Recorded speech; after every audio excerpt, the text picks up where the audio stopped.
Hello and again welcome to my YouTube channel. I am doctor Mohammad Danish और आज जो आप लोग के लिए मैं एक वीडियो शेयर कर रहा हूँ, ये वीडियो है जो अभी Uttar Pradesh higher education service commission द्वारा आयोजित असिस्टेंट प्रोफेसर का एग्ज़ाम 30 तारीख से होना प्रस्तावित है। उसके बारे में मैं आज बात करूँगा। आज जो है 25 तारीख हो गई है, 25 अक्टूबर, और 30 अक्टूबर से पहला चरण स्टार्ट हो रहा है, लेकिन अभी तक एडमिट कार्ड जारी नहीं किए गए हैं। मैंने जितने भी इनके पोर्टल्स हैं उन सबको चेक कर लिया है। उसके अंदर घुस के उसके जो नोटिफिकेशंस हैं, एक एक नोटिफिकेशन को खोल के देख रहा हूँ कि कहीं कहीं किसी पर नोटिफिकेशन में कहीं कोई एडमिट कार्ड तो शो नहीं हुआ है, या जितने भी गूगल के थ्रू जो लिंक्स दे रखे हैं, जो लोगों ने फेक लिंक दिखा रखे हैं कि एडमिट कार्ड इशू हो गया है, एडमिट कार्ड इशू हो गया है, उसमें कई बड़े बड़े नाम हैं जिन्होंने ये डाल दिया है, जो कि कहीं पर भी एडमिट कार्ड नहीं दिख रहा है। तो ये बहुत एक चिंता का विषय है कि अभी तक एडमिट कार्ड नहीं आया है और प्रयागराज में पेपर है। यही सब समझ में नहीं आ रहा है कि 30 तारीख का पेपर होगा भी या नहीं होगा। बच्चे थोड़ा सा दुविधा में हैं, तो मैं बच्चों से यही गुजारिश करूँगा कि अपना धैर्य रखें, धैर्य ना खोएं। पेपर होगा तो जाहिर सी बात है प्रयागराज जो जाना ही है, तो आप अपने हिसाब से अपने पहले से प्लानिंग करके रखें कि अगर 2 दिन पहले भी एडमिट कार्ड आएगा तो आपको कैसे भी करके उसमें पहुंचना है, क्योंकि अब रिजर्वेशन तो या तो कराना पड़ेगा आपको, नहीं तो आपको फिर और अदर मीन्स से, अदर तरीक़ों से आपको किसी भी तरीके से प्रयागराज पहुँचना होगा, अगर पेपर नहीं हटता है तो। ओके, अगर हटता है, आगे डेट बढ़ती है तो फिर वो पता चल ही जाएगा, नोटिफिकेशन आ ही जाएगा। लेकिन इतनी लेट हो गया है और अभी तक एडमिट कार्ड नहीं आया है, तो मुझे तो ऐसा उम्मीद लगती है कि कहीं शायद पेपर पोस्टपोन हो, क्योंकि इतना कम टाइम में एडमिट कार्ड नहीं आया है, या कौन सी जगह उन्होंने डाल दिया है जो किसी को दिख नहीं रहा है। फ़िलहाल तो जितने भी जो इनके लिंक्स दे रखे हैं, एक तो वो काम नहीं करते हैं, और जो काम कर भी रहे हैं तो उस पर जो है कहीं पर भी एडमिट कार्ड नहीं शो कर रहा है। और जो इन्होंने एक लिंक डाल रखा है कि डाउनलोड दी एडमिट कार्ड, वहाँ पर भी कोई साइट नहीं खुल रही है। और जो इन्होंने अपने एक सर्कुलर में, नोटिफिकेशन में, नोटिस में दिया था कि आपको इस वेबसाइट पे जाके क्लिक करना है, वो वेबसाइट भी नहीं चल रही है। तो देखते हैं क्या रहता है। तो मैं बच्चों से यही गुजारिश करूंगा कि आप अपनी तैयारी रखें। और अब ये 25 तारीख हो गई है और लास्ट के 5 दिन बचे हैं। तो जिन सब्जेक्ट्स का 30 तारीख को होना प्रस्तावित है, तो आप 5 दिन में क्या करें, तो मैंने पहले ही बताया था कि अब तो जो है ज़्यादा कुछ पढ़ने का बचा नहीं है। तो आप एक काम कर सकते हैं, इन 5 दिन में अपनी करंट अफेयर्स उठा लें, करंट अफेयर्स ज़रूर देख लें, क्योंकि करंट अफेयर्स से क्वेश्चन आ जाते हैं। तो 30 क्वेश्चंस में आपके कुछ करंट अफेयर्स के क्वेश्चन आ जाते हैं, तो वो मैं कुछ एरियाज़ बता दे रहा हूँ कि वो आप देख लीजिए, तो उसमें आपके आने के चांसेस बन जाते हैं। जैसे कि एक तो आप लोग नोबेल प्राइसेस ज़रूर पढ़ के जाइएगा कि नोबेल प्राइसेस जो मिले हैं, जैसे कि अभी GIC के एग्ज़ाम में अर्थशास्त्र का नोबेल पूछ लिया था, ठीक है, तो इसी तरीके से आप नोबेल प्राइसेस पढ़ लीजिए। उसके अलावा जो ऑस्कर अवार्ड्स हैं, ऑस्कर अवार्ड्स देख लीजिएगा। साथ ही साथ जितने भी अभी टेनिस के जो फॉर्मेट में अलग अलग जो विनर्स रहे हैं, एकल और महिला एकल, पुरुष एकल, तो वो देख लीजिएगा। खासतौर पे अभी लेटेस्ट जो US ओपन का जो फाइनल हुआ था, उसमें कौन विनर रहे पुरुष में और महिला एकल में, वो आप देख के जाइएगा। साथ ही साथ जो गवर्नमेंट की स्कीम्स लॉन्च होती हैं, उनकी डेट ज़रूर देख के जाइएगा, क्योंकि ज़्यादातर गवर्नमेंट की स्कीम्स की डेट पूछ ली जाती है।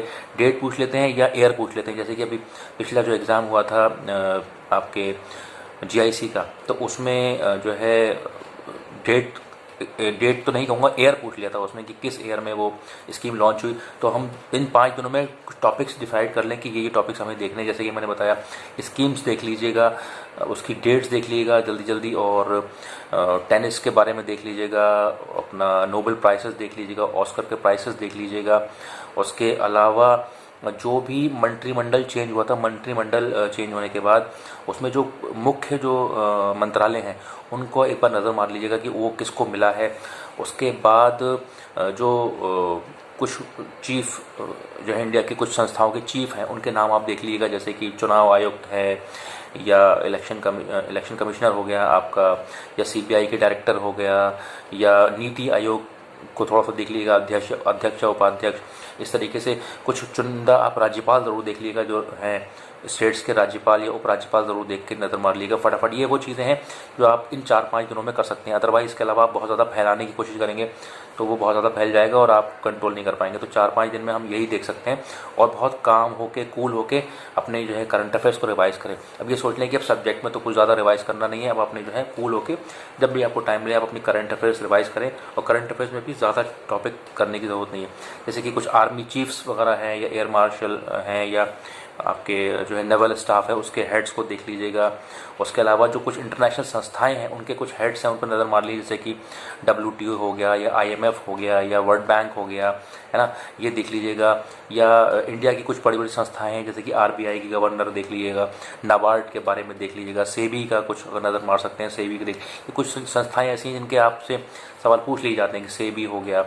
उसके अलावा जो गणतंत्र दिवस या रिपब्लिक डे पे जो भी कुछ मुख्य अतिथि रहे हों या कुछ उससे जुड़े हुए कुछ स्पेशल घटना रही हो कि कौन अतिथि आया था या कौन सी झांकी को बेस्ट प्राइज़ मिला, इस तरीके के कुछ सवाल होते हैं। ये क्विकली आप जो है इनको आप देख लीजिए। उसके बाद कुछ मेजर सम्मान हैं वो उस पर नज़र मार लीजिए, जैसे भारत भारती सम्मान, व्यास सम्मान, है ना, इनको आप देख लीजिएगा। और जो भी चुनिंदा इस तरीके के अवार्ड्स होते हैं जो हर साल पूछे जाते हैं, यूपी के भी कुछ उसमें है, उसको वो देख लीजिएगा, व्यास सम्मान, भारत भारती, सरस्वती सम्मान, है ना, ये कुछ सम्मान है वो देख लीजिएगा। तो इससे आपके कम से कम 20 से 25 तरीके के 25-30 टॉपिक जो हैं वो आप फटाफट देख लेंगे, तो आपके जो है उसमें कुछ तो सवाल करंट अफेयर्स के फंसने की संभावना रहती है।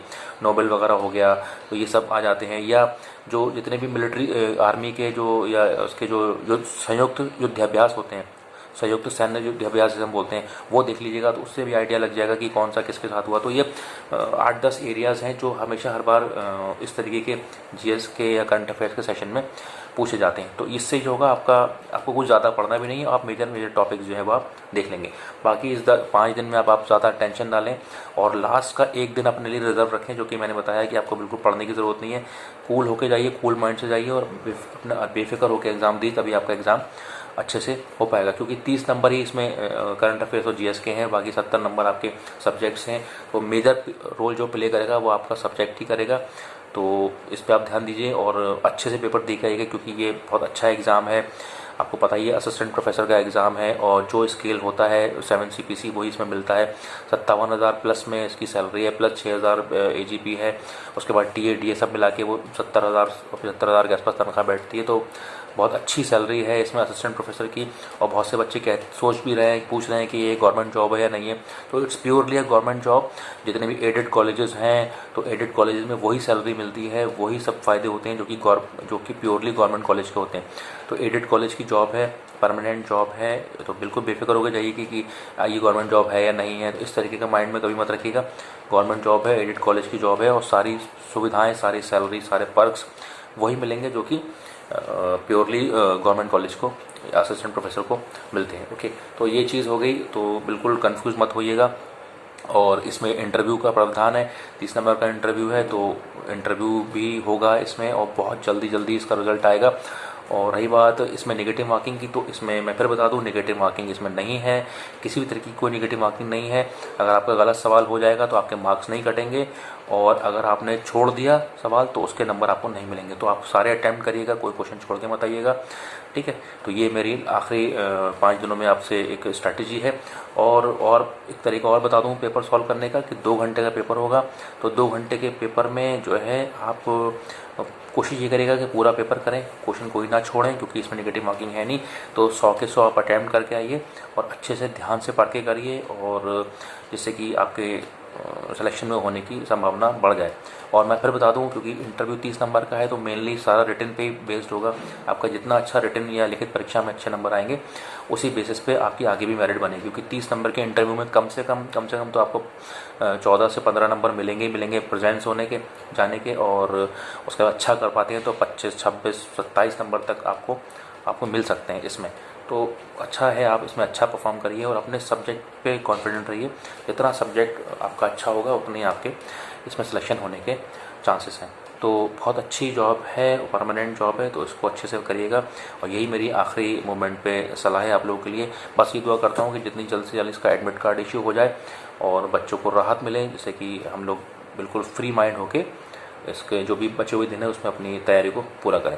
तो ये आज के लिए इतना ही। अगर आपको ये वीडियो पसंद आई हो तो उसको ज़रूर लाइक करिएगा, शेयर करिएगा और सब्सक्राइब करिएगा चैनल दानिश करिए counselling. So thank you very much for watching today's video. Thank you.